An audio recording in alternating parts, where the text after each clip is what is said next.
हाँ जी मेरे प्यारे चार्टर्ड अकाउंटेंट्स, ये वीडियो आप सभी सीए स्टूडेंट्स के लिए है जिनका एग्ज़ाम अब आने वाला है। देखो जी, बच्चों की कई बार क्वेरीज़ आ रही थी कि सर मन नहीं कर रहा पढ़ने का, मोटिवेशन नहीं मिल रही। कई बच्चे कहते हैं सर घबराहट हो रही है। खासकर मैं सीए इंटर के स्टूडेंट्स से बोलना चाहूँगा जो सोच के तो बैठे थे कि सर मैं बोथ ग्रुप्स दूंगा।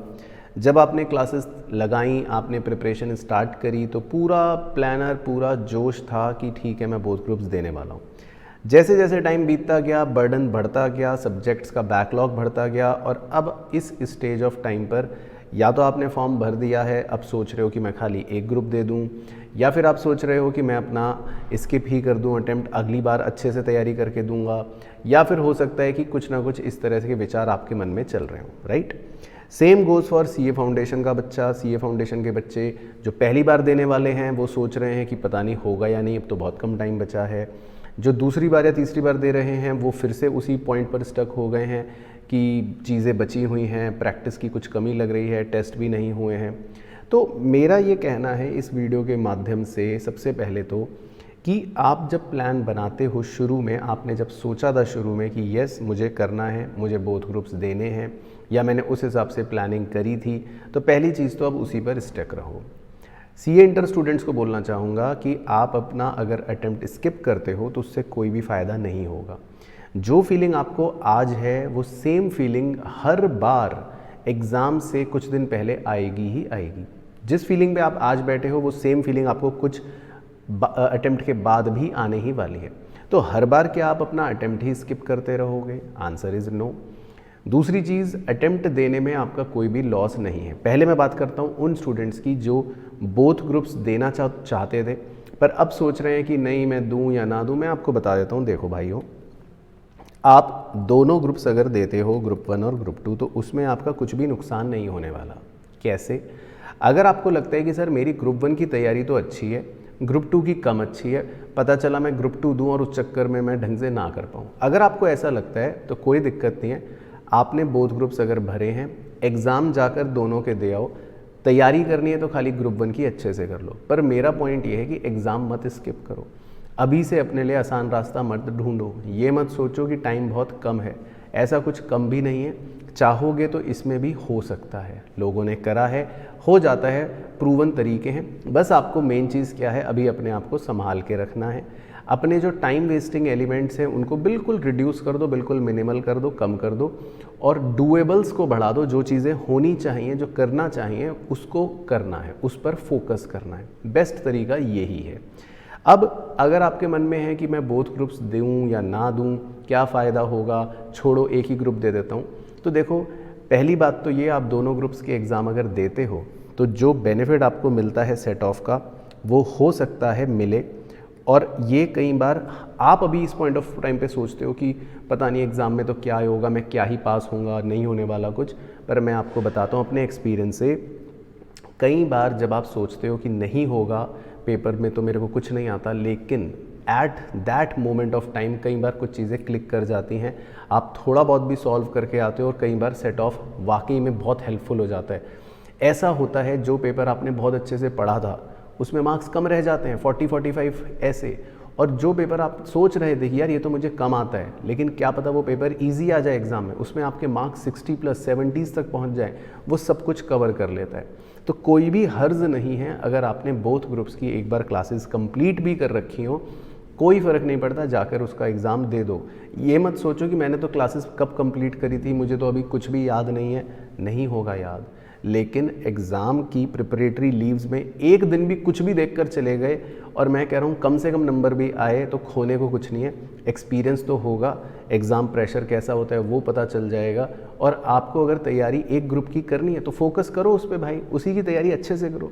लेकिन मेरा ये पॉइंट है, जब सोचा था उसको ज़रूर करो। कई बार बेनिफिट मिल जाता है, बहुत बार ऐसा देखा गया है। आप जो सोच कर जाते हो एग्ज़ाम अच्छा होगा, वो नहीं होगा, और जिसका सोचते हो नहीं अच्छा होगा, कम आता है, उसमें मार्क्स आ जाते हैं। तो अपॉर्चुनिटी को मत छोड़ो, बस अपने आप को ये सोचो कि मुझे करना है।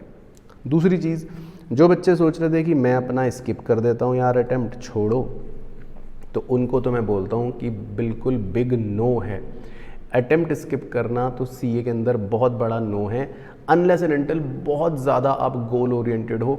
कई बार स्किप करने का मैं सजेशन सिर्फ और सिर्फ तब देता हूँ, या बच्चा जब कहता है तो मैं उसको वाउच तब करता हूँ जब वो कहता है कि सर देखो मेरे को तो रैंक ही लानी है, मेरा गोल है रैंक लाने का, तो मैं तो उस गोल के हिसाब से ही पढ़ाई कर रहा हूँ और मुझे लगता है कि इस अटेम्प्ट में मैं रैंक नहीं ला पाऊँगा या मैं मार्क्स अपने हिसाब से 80s में नहीं ला पाऊँगा, तो ठीक है भाई, तुम कॉलेज भी जा रहे हो, तुम्हारे ऊपर कॉलेज का भी प्रेशर है, तुम्हें रैंक भी लाना है, तो ठीक है, तो स्किप कर दो। लेकिन वो सजेशन बाकी 90% जनता के लिए नहीं है। अगर आपका कॉलेज का कोई ऐसा प्रेशर नहीं है, आपके ऊपर कोई ऐसा रैंक लाने का अपना खुद का जुनून नहीं है, आप कोई दूसरा अटेम्प्ट दे रहे हो या तीसरा अटेम्प्ट दे रहे हो, आपको तो अभी एग्ज़ाम देना है, क्लियर करना है, और फिर भी बैठ के सोच रहे हो कि यार मैं स्किप कर दूं, तैयारी नहीं हुई, तो फिर तो बिग नो है, क्योंकि ये सेम फीलिंग आपको अगले अटेम्प्ट में भी आने ही वाली है फॉर श्योर। तो अटेम्प्ट स्किप करने की तो ये बहुत ही भयानक गलती जो है, इसको तो कभी भी मत करना। मैं कह रहा हूँ जाकर अटेम्प्ट दे आओ, ज़्यादा से ज़्यादा क्या होगा, सब में मार्क्स कम आएंगे, आने दो, की फ़र्क पैंदा है, पर अटेम्प्ट मत स्किप करना, अटेम्प्ट अपना ज़रूर ज़रूर ज़रूर देना। ये सोच के दे दो कि चल यार मैं एक ही सब्जेक्ट पढ़ के जाता हूँ, एक में एग्जामिशन भी आ गई तो ठीक है, मेरा अटेम्प्ट सफल हो गया देना, तो स्किप बिल्कुल नहीं करना, अटेम्प्ट ज़रूर ज़रूर देना है। इसके अलावा एक और चीज़ बता देता हूँ, देखो इस मोमेंट ऑफ टाइम पे टाइम कम लगेगा, नेचुरल चीज़ है, सिलेबस बहुत ज़्यादा लगेगा, ठीक है, लेकिन अपने आप को इस समय संभाल के रखना बहुत ज़रूरी है। It's not about your preparation. मैं अभी कल एक किसी को बता रहा था, मैंने जब अपने CA इंटर के एग्ज़ाम दिए थे तो मेरा रेगुलर कॉलेज भी था, 40 दिन के अंदर मैंने 15 एग्ज़ाम्स दिए थे, 40 डेज़ 15 एग्ज़ाम, जिसमें 9 एग्ज़ाम थे ग्रेजुएशन BCom ऑनर्स के और 6 एग्ज़ाम थे CA इंटर के। तो उस 15 एग्ज़ामों के 40 दिनों के मेले में सिर्फ एक चीज़ मेरी हेल्प करी थी, मेरी कोई प्रिपरेशन नहीं थी, ऐसा नहीं है मैं सब कुछ रट के बैठा हुआ था, मेरी भी हालत ख़राब थी आपकी तरह। बस एक चीज़ मेरे साथ जो फेवरेबल थी वो थी, मैंने अपना माइंडसेट बड़ा स्ट्रॉन्ग बना रखा था। मैंने ये सोच रखा था कि देना तो है ही, जो होगा देखा जाएगा, एट अ गिवन डे पर अपना बस बेस्ट दो, कूल काम कंपोज रहो। मैं तो कह रहा हूँ आराम से टाइम एंजॉय करो, प्रेशर लेकर मत पढ़ना, बिना प्रेशर के पढ़ो। बस हाँ, क्वालिटी ओवर क्वांटिटी ये इम्पॉर्टेंट है। सेकेंडली अपने माइंडसेट को स्ट्रॉन्ग रखो, प्रिपेयर फॉर द वर्स्ट भी, और अपनी तरफ से बेस्ट दो। बाकी सोचो ये कि मुझे तो देना है ही है ना।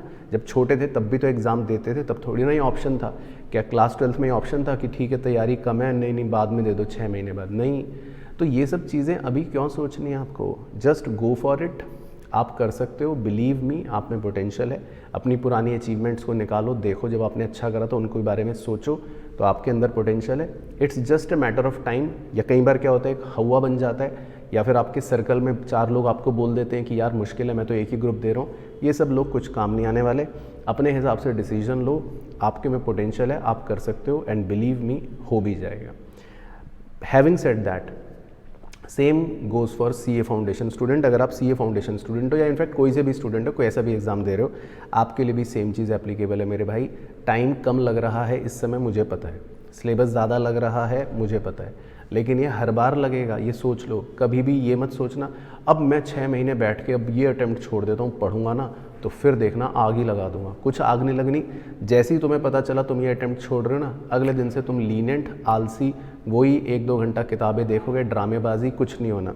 Just go for it, pressure low बस। हाँ, प्लान बना लो। सिंपल सा एक टिप दे रहा हूँ, जिसका कोई भी एग्ज़ाम हो, अपनी एग्ज़ाम डेट जो है वो लॉक कर दो, कब है।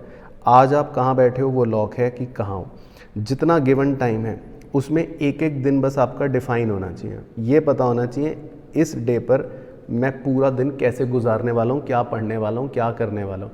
अगर वो डिफ़ाइन कर लिया तो बस आप अपनी बेस्ट प्रिपरेशन की तरफ बढ़ रहे हो। उसके बाद रिज़ल्ट जो आएगा ना, इट डजेंट मैटर। बाहर में गया रिज़ल्ट, छोड़ तो वैसे भी रहे थे, स्किप तो वैसे भी कर रहे थे, हार तो वैसे ही मान रहे थे ना, तो बस अब हार नहीं मान रहे, अब जाओ अपनी बेस्ट दो, जो होगा बेस्ट होगा।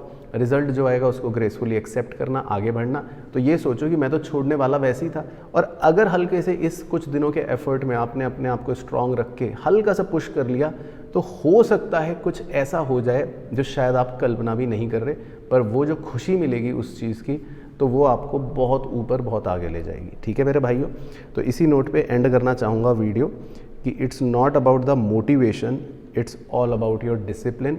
मोटिवेशन आता जाता रहेगा, ऊपर नीचे फ्लक्चुएट करता रहेगा, भाड़ में गया, छोड़ो, मत सोचो उस बारे में। एक डिसिप्लिन बना लो, बस करना है तो करना है, सोचा है तो देना है और उसको बस फॉलो करो। डेली अपने शेड्यूल्स को बनाओ और उसको बस फॉलो करो। इस प्रोसेस पर भरोसा रखो, बाकी रिजल्ट बेस्ट होगा। ठीक है, चलो मेरी तरफ से बहुत बहुत blessings and best wishes. Video कैसी लगी हो मुझे ज़रूर कमेंट करके बताना, और कोई भी क्वेरी हो तो बता देना। कोशिश करूँगा इस वीडियो के सारे ही कमेंट्स पर ज़रूर रिप्लाई करूँ। ठीक है, मिलूँगा नेक्स्ट वीडियो में। तब तक अपना ध्यान रखें, स्वस्थ रहें, मस्त रहें और अच्छे से पढ़ें। Bye bye.